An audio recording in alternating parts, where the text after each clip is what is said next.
Este programa es presentado por Diario La Voz, un suceso nacional. El Espectador de Caracas. 800 Noticias.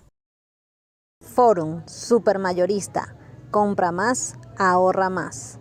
Style Shop, tu mejor opción en marca y accesorios.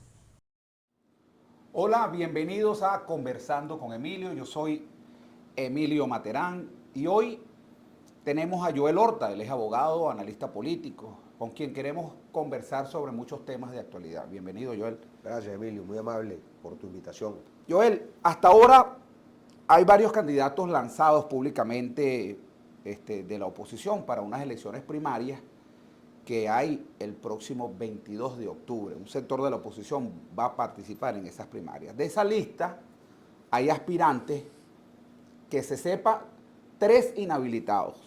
Y digo que se sepa porque hay otros que no estamos muy claros. Por ejemplo, Capriles está inhabilitado hasta el 2032. Juan Guaidó está inhabilitado hasta el 2034. Delsa Solórzano y Carlos Properi no se ha dicho que están inhabilitados, pero ellos eran diputados con Guaidó. Entonces pudieran estar inhabilitados. Eso no se sabe porque la Contraloría General no ha dicho ni lo uno ni lo otro. María Corina Machado, quien cumplió su inhabilitación en julio del 2016, no tiene en sus manos ninguna certificación que tiene que emitir la Contraloría General para que ella vaya al CNE y decirle, mira, ya yo cumplí mi inhabilitación. No es algo automático que pasa y ella sigue inhabilitada en el CNE, más allá que cumplió su inhabilitación. Luego está Benjamín Rauseo, el conde del Guácharo, ¿no? Que ese sí está habilitado. Está el candidato de Fuerza Vecinal, partido que no ha dicho oficialmente quién es su candidato, pero todo pareciera indicar que va a ser Elías Sayet. Luego está César Pérez Vivas y Andrés Velázquez. Todos ellos deberán oficializar su candidatura del 21 de mayo al 23 de junio. Con toda esa ensalada de cuentos que te acabo de echar, ¿qué sacas tú de todo esto, de qué nos viene en términos generales para darle contexto a esta conversación? Fíjate, tú que hablas de ensalada, eso es una especie de ensalada rusa con ensalada César y ensalada rallada junta. Todos esos precandidatos tienen una espada de Damocles guindando sobre su cabeza, porque sabemos que la inhabilitación se ha convertido para el gobierno en una manera de obtener el candidato que le sea más fácil de derrotar en una elección presidencial. Por cierto, un paréntesis, inhabilitaciones que al mejor de nuestro entender, tú que eres abogado, son ilegales. Absolutamente. Porque está el Contralor actuando como juez. Absolutamente. Y él no es juez, eso lo debe decidir un tribunal, así es. en el Tribunal Supremo de Justicia. Eso se ha dicho que es inconstitucional desde un inicio, porque tiene que haber cosa juzgada para que pueda inhabilitarse a un funcionario público, fundamentalmente.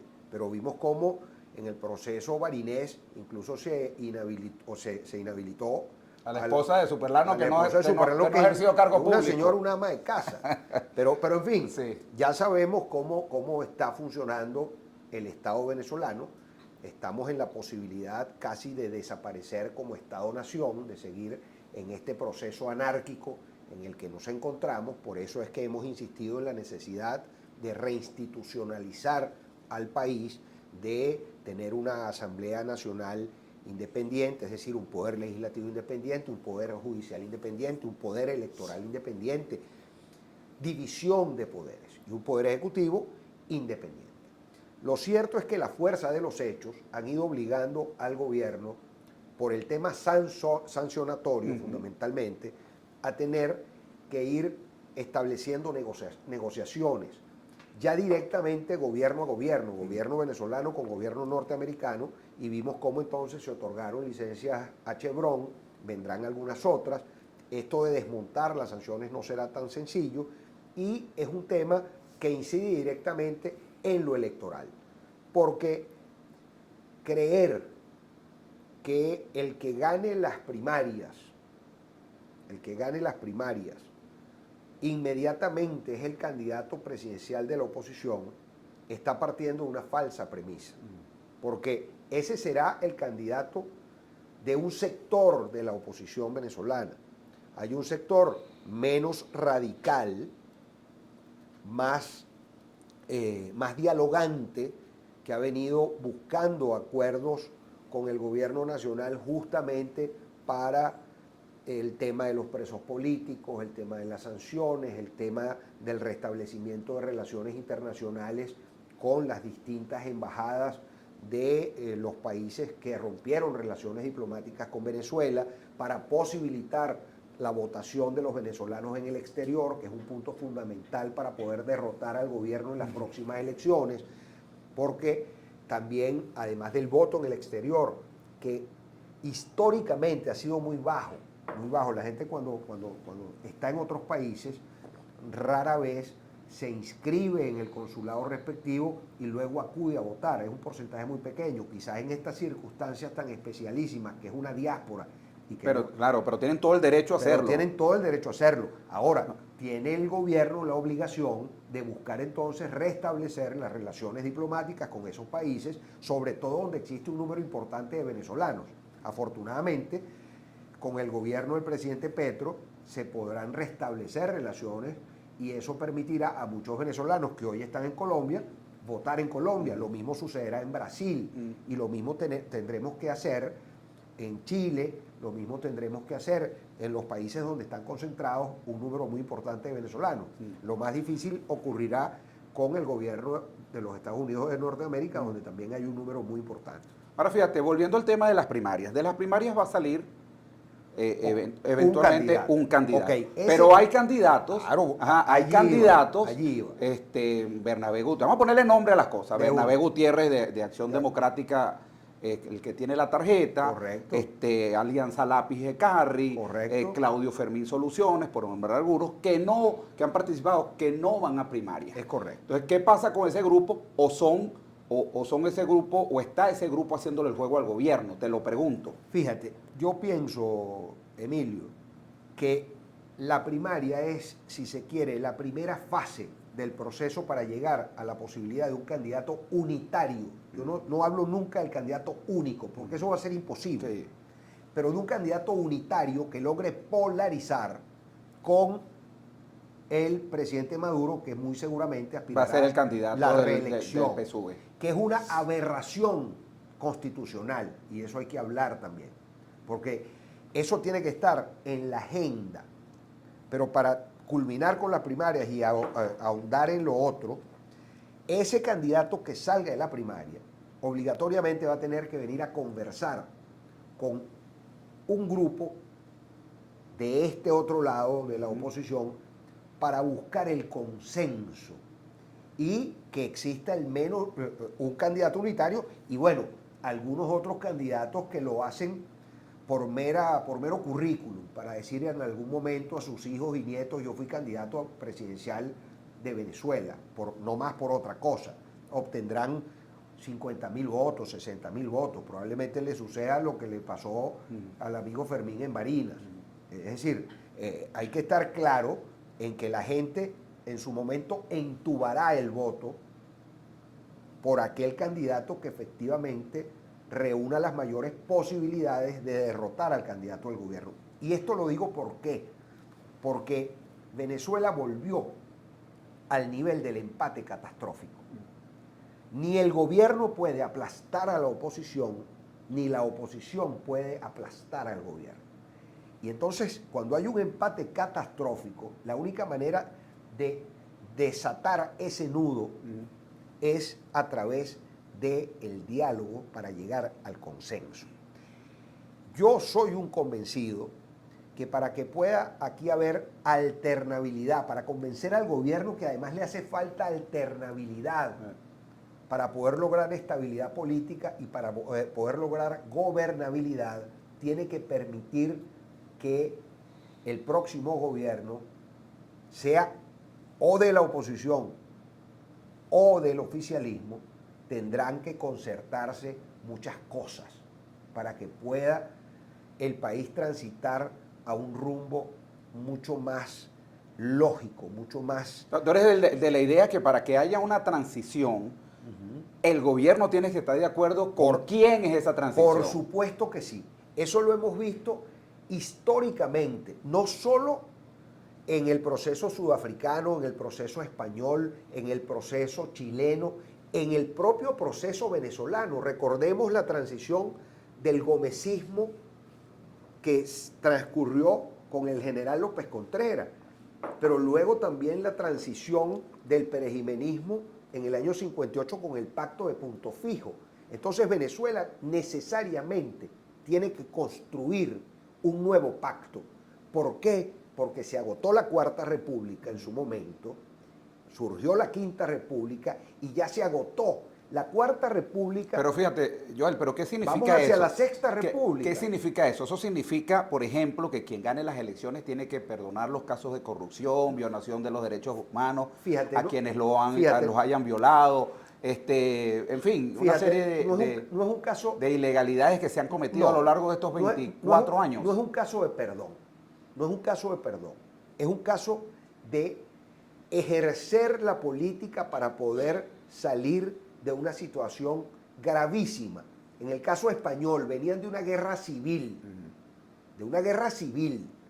y fueron muchos los que fueron exonerados de algunos delitos, porque de otra manera no hubiese transcurrido hacia la democracia España. Y lo mismo pasó en Chile. En Chile Pinochet siguió siendo el jefe del ejército y Patricio Aylwin fue presidente cuando todas las encuestas daba a Ricardo Lagos como preferido. En las encuestas y Lagos le dijo: presidente, Patricio, a mí no me va a entregar el presidente Pinochet, porque yo vengo del socialismo, mientras que usted viene de la democracia cristiana. Así tenga yo los puntos en las encuestas, usted debe ser el candidato. Y efectivamente, basados en una campaña de la esperanza y de la alegría, ganaron ese plebiscito y luego ganaron. Y recién están planteando la modificación constitucional chilena después de todo lo transcurrido. Pero si vamos al caso sudafricano, ¿quién fue el vicepresidente de Nelson Mandela? Fue su verdugo. Fue el que lo metió preso. Porque si no, no hubiese podido haber una transición. Ahora eso hay que explicárselo a los venezolanos. Es mentira que aquí vamos a ir pendularmente de la izquierda a la derecha. Esto va a ir hacia un centro de la política. Vamos de un blanco a un gris, no vamos de un blanco a un negro de un solo golpe. Es así, vamos a ir a una cadena, transitando por una cadena de colores para llegar a ese gris, hasta que podamos transitar un camino que nos permita cicatrizar las profundas heridas que se han producido durante estos 23 largos años. ¿Por qué este proceso ha tardado menos que el pacto de Punto Fijo y se agotó mucho más rápido? Aquel tardó 40 años en sucumbir, el pacto de Punto Fijo. ¿Por qué la revolución bolivariana del siglo XXI a los 20 años colapsó? Porque tienen 3 años sobreviviendo. Pues nada, porque no ha habido alternancia y definitivamente el permanecer en el poder por tanto tiempo desgasta y corrompe las instituciones. Sí, eso el gobierno no está dando soluciones, la gente está viviendo mal, no hay salarios que respondan a las necesidades de la gente. Hoy hasta los transportistas, lo veíamos hoy, es el titular del diario La Voz, los transportistas se suman a partir del día de hoy a las protestas salariales para que la gente pueda tener sueldo para pagar un pasaje, Emilio, y para poder tener un pasaje justo. Mira, ¿qué estamos viviendo? Lo mismo que se vivió en los 90 cuando se produjo el Caracazo y luego cuando se produjo la intentona golpista del 4 de febrero. Estamos en un hervidero, esa es la verdad, porque no es que no tenemos salario, es que no tenemos moneda. El bolívar no existe. Y además lo dice... Se pulverizó el digital, fuerte, el soberano. Aquí no hay moneda, no hay política monetaria, porque ellos además lo dicen con orgullo. Vamos hacia el bolívar digital. El bolívar digital no es otra cosa que el carnet de la patria para que le depositen los bonos a la gente que está afiliada al carnet de la patria, y por otro lado las tarjetas de débito para tú dar prácticamente los vueltos. Tú pagas en dólares y los picos, entonces lo pagas con la tarjeta de débito. ¿Qué hemos manifestado nosotros en las distintas plataformas, en Somos Independientes, en Pongámonos de Acuerdo? grupos de opinión que queremos establecer una agenda paralela al plan de la patria, que no existe plan de la patria. Eso que llamaban ese programa o la visión programática de la revolución, eso colapsó. Y sencillamente eso es lo que nos lleva a la realidad. Este gobierno logró cosas que no se hubiesen podido hacer si la oposición estuviera en Miraflores, y eso hay que agradecerlo. Fíjate tú, el presidente Pérez aumentó 0,25 céntimos de un bolívar la gasolina y se incendió el país. Ahora tenemos nosotros dolarizada la gasolina a 0,50 el litro. Es decir, estamos a precios internacionales. Eso lo hizo el gobierno. Pero además, y dolarizó de facto la economía venezolana. Eso tampoco lo hubiera podido hacer la oposición. Imagínate tú el ñangaraje incendiando el país por esas medidas tomadas. Pero luego de eso ha tomado otras medidas insólitas. Privatizó la educación, porque aquí los niños que asisten a las escuelas públicas tienen que llevar todo el material y tienen que además hacer una colaboración a los maestros para que puedan ir a dar clases. Porque aquí privatizaron la salud. Este gobierno privatizó la salud. Aquí usted como paciente va a cualquier dispensario, barrio adentro. Tiene que llevar todos los insumos para que le pongan la inyección, para que le pongan el yeso, para que lo operen. En fin, han logrado cosas insólitas. Joel, vamos a ir al corte de publicidad y al regreso quiero que me hables de eso y de todo eso está generando que la gente quiere un cambio. Totalmente. Y entonces de repente, fíjate lo que pasa, Benjamín Rauseo, el conde del Guácharo, se lanza y aparece de primero en las encuestas. Eso es un reflejo de lo que quiere la gente. La gente no quiere nada que se parezca ni al gobierno ni a la oposición que hemos tenido en estos 24 años. Vamos a hablar de eso al regreso. Vamos a ir al corte de publicidad y al regreso más de Conversando con Emilio, hoy con Joel Horta, él es abogado, analista político. Ya regresamos. A pesar de la crisis, el diario La Voz cumple su compromiso de informar con imparcialidad y valentía.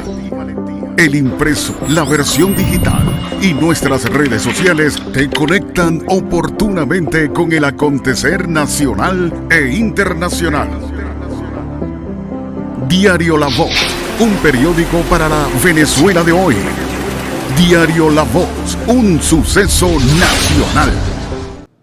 Estamos de regreso conversando con Emilio, hoy con Joel Horta, él es abogado, analista político, y dejamos una pregunta al aire, Joel, que tiene que ver con, por supuesto no han salido todos los que son a esa carrera de las primarias, pero nos llama poderosamente la atención que en las primeras de cambio aparece Benjamín Rauseo, el conde del Guácharo, de primero, reflejando más que el liderazgo que pudiera tener el conde a nivel nacional, por supuesto una persona muy conocida, pero reflejando que la gente quiere algo distinto a todo lo que se ha parecido, cobrándole al gobierno y a la oposición los errores cometidos en estos 24 años. ¿Qué opinas tú de eso? Venezuela tiene viviendo la tragedia de la antipolítica muchísimos años. El primero de ellos fue cuando ganó el expresidente Caldera con el chiripero. La gente apostó a la antipolítica, es decir, apostó no a una cara nueva, porque no lo era. No lo era, pero representaba la antipolítica. Representaba al presidente Caldera en ese momento con el chiripero lo distinto al bipartidismo. Y ya vimos a lo que llegamos. Luego Venezuela votó por el comandante Chávez, que representaba la antipolítica. El castigo a la política tradicional. El vengador errante. Sí. Tamacún, Sandocán, tú sabes, el vengador. Y pues ya sabemos lo que ocurrió. Después insistió la gente en las caras nuevas.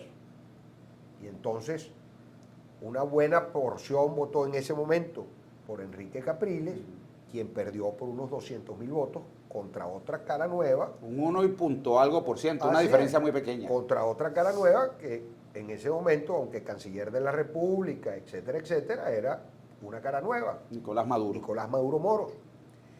Y ahora entonces Que no ganó por esa cara nueva, sino por el endoso y el liderazgo que tenía en ese momento Hugo Chávez Frías. El presidente Chávez venía de morir un par de meses prácticamente antes, claro. y además con un liderazgo importante en la sociedad, eso hay que reconocerlo. Bueno, todavía aparece con el 51%. 51, 53%. Es decir, que sí. De aceptación, de liderazgo. Si existiera la resurrección y sucediera no le ganaría eso, a nadie. Nadie le ganaría. Esas son realidades políticas. Entonces, fíjate, aparece el conde del Guácharo y tiene una posibilidad cierta. Yo estoy convencido que cometió un error en participar en las primarias. Porque Benjamín Rauseu perfectamente ha podido ser ese outsider donde podía refugiarse ese gran 70% que no quiere saber nada de los partidos políticos, ni de la oposición, ni del gobierno. ¿Quién tiene la primera opción en esas primarias? Y me refiero no a un nombre específico, sino a las características. Porque hay quienes dicen que las primarias son un tema de movilización. Claro, pero fíjate. Y de estructura, fíjate, no de popularidad. Claro, ¿Tú crees que es así? Fíjate, ahí está raspado el conde. Ahí no tiene vida. Por eso es que creo que es un error. Estoy convencido que fue un error la decisión que él tomó de inscribirse en las primarias. Entiendo que es obedeciendo a algunos lineamientos de algunas personas foráneas que le recomendaron que participara y pues cometió, a mi juicio, una equivocación por falta de experticia en la política. Allí ocurre lo siguiente: las encuestas avisan que no más de un 7% de la población venezolana participará en las primarias. Eso es normal. En unas primarias, un 10% es lo normal de participación. Para el que está aspirando que en las primarias van a participar 5 millones de personas. Eso es mentira. Eso no va a pasar. Pero cuando por lo menos estadísticamente, históricamente no ha pasado. Es inviable. Entonces, ¿qué ocurre?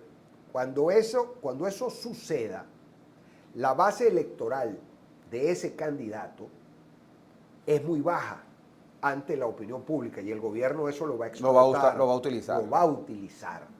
Sacaron 1,5 millones, 2 millones y Maduro ganó con 4 millones y medio. Nosotros tenemos 4 lo duplicamos millones para generar desesperanza. Es así. Y decirle a la gente, la oposición no tiene chance. Porque el gobierno ha sido muy hábil, entre otras cosas, pues son muy malos gobernando. Hay que advertir que este ha sido el peor gobierno de la historia republicana de Venezuela, pero ha sido muy bueno manteniéndose en el poder, sosteniéndose en el poder.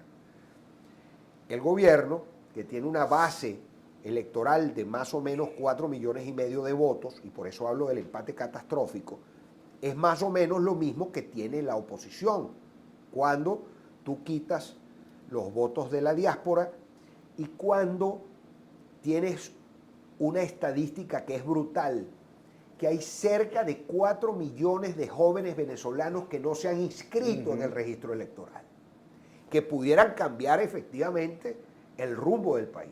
Por eso hay que hacer un llamado permanente a la juventud para que vaya a inscribirse. El gobierno se la va a poner difícil.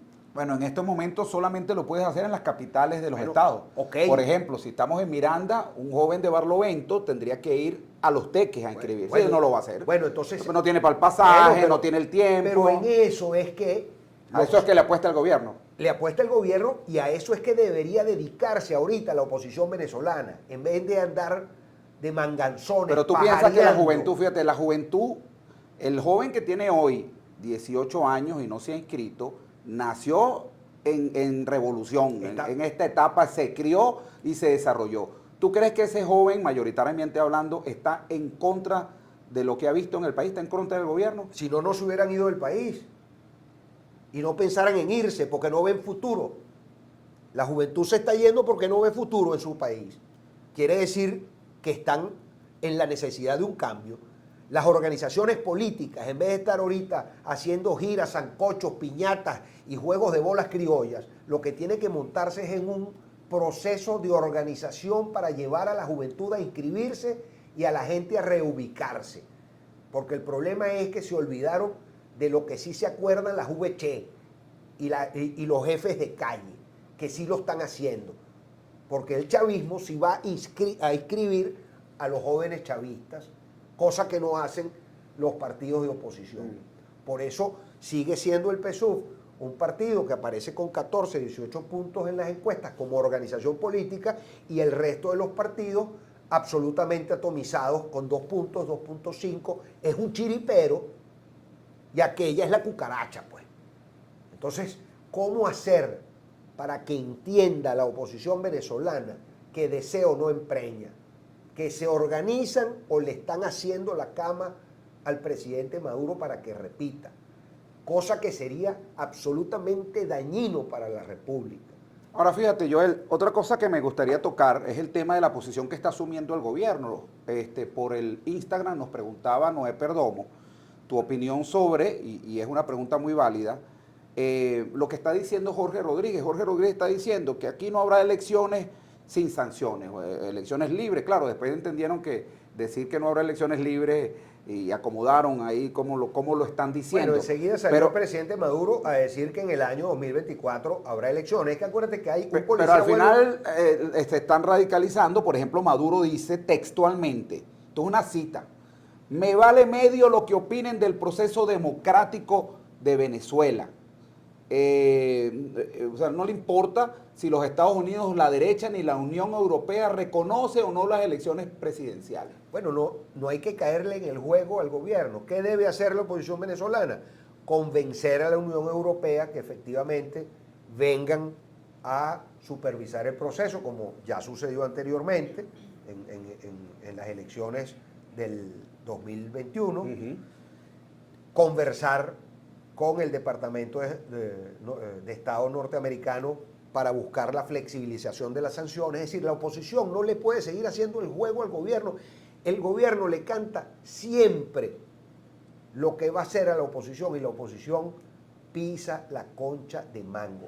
Vale la pena ver todos los miércoles con el mazo dando para ver cómo Diosdado Cabello, el diputado Cabello, indica la agenda, impone la agenda a la oposición venezolana. Y en eso tienen 24 años. Y por eso es derrota tras derrota. Y por eso la gran frustración de la población venezolana que se abstiene y resulta que la abstención a quien favorece es al gobierno.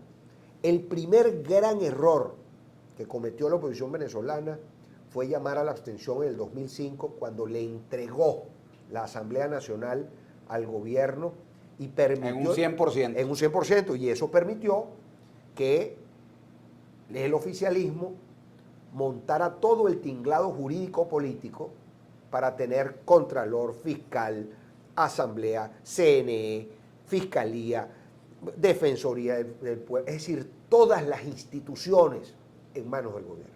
Ahí comenzó el colapso de la institucionalidad democrática venezolana. Ahí comenzamos a desintegrarnos como Estado-nación. Entonces, tenemos que insistir en que la gente debe convencerse que a través del ejercicio del voto puede cambiarse al gobierno. Eso sí, hacerlo de manera organizada. Al amigo Noel, no le caigamos en el juego al gobierno. Efectivamente van a haber elecciones en el 2024, porque además el gobierno está obligado a un proceso de apertura en lo económico que ya hemos visto que lo está haciendo. Insistimos que vamos a ver en los próximos meses cambios de gabinete, que van a venir nuevas licencias, porque la triangulación que ha tenido que estar haciendo el gobierno para poder vender el oro, el petróleo, el coltán, más de los 27 minerales preciosos y no preciosos que tiene Venezuela, lo hace prácticamente de manera de contrabando, porque las sanciones se lo impiden. Entonces, las sanciones no fastidian al chavismo o al oficialismo, fastidian a cada ciudadano venezolano que pasa trabajo y necesidad porque no tiene acceso a los servicios públicos, no tiene acceso a los medios de transporte, no tiene acceso a la educación, a la salud, etc. La situación económica del país lleva a la gente a participar en unas elecciones, a buscar un cambio o a olvidarse de las elecciones y concentrarse en crear un emprendimiento u otra cosa para poder sobrevivir. Te digo esto a propósito de que los recientes estudios del mes de enero indican que el consumo, el índice de consumo retrocedió 26%. Eso quiere decir, la gente no tiene plata. La gente está viviendo, no consume no es porque no quiera, no consume porque no tiene plata. Sí, están los anaqueles llenos, pero no tienes cómo Entonces, comprar. claro, hay una visión de aquí está la carne, hay pollo, hay huevos, pero hay quien los consume. Entonces los consumos bajan porque no hay, la gente no tiene plata, están los mercados vacíos.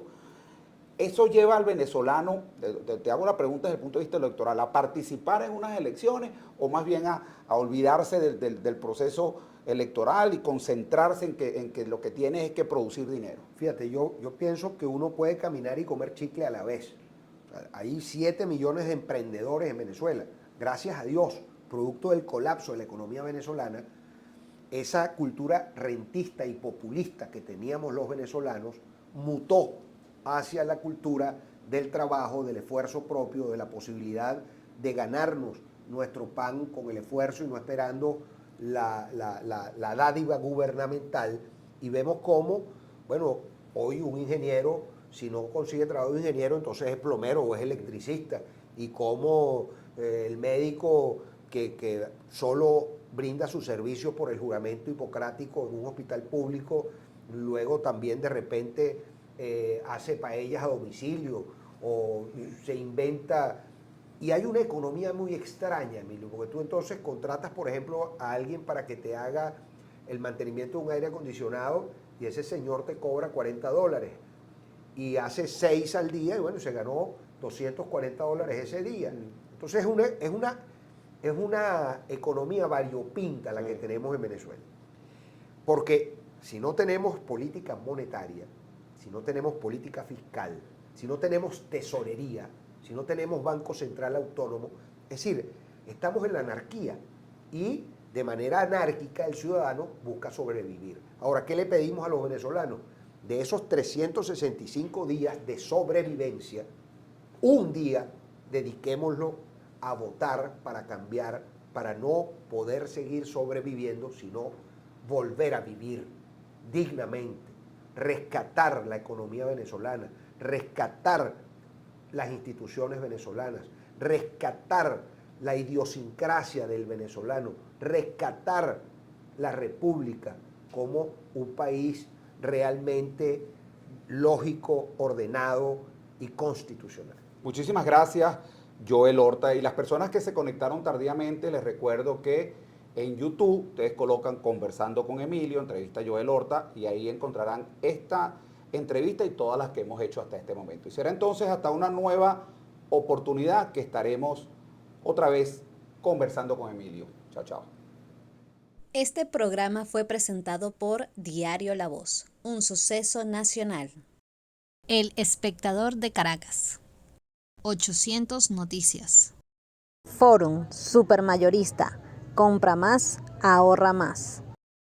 Style Shop, tu mejor opción en marca y accesorios.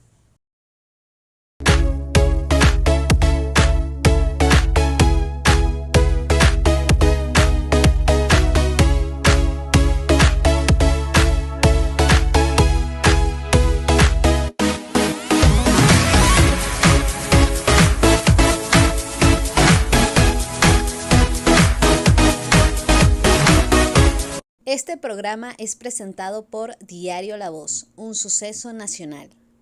El Espectador de Caracas. 800 Noticias. Style Shop, tu mejor opción en marca y accesorios.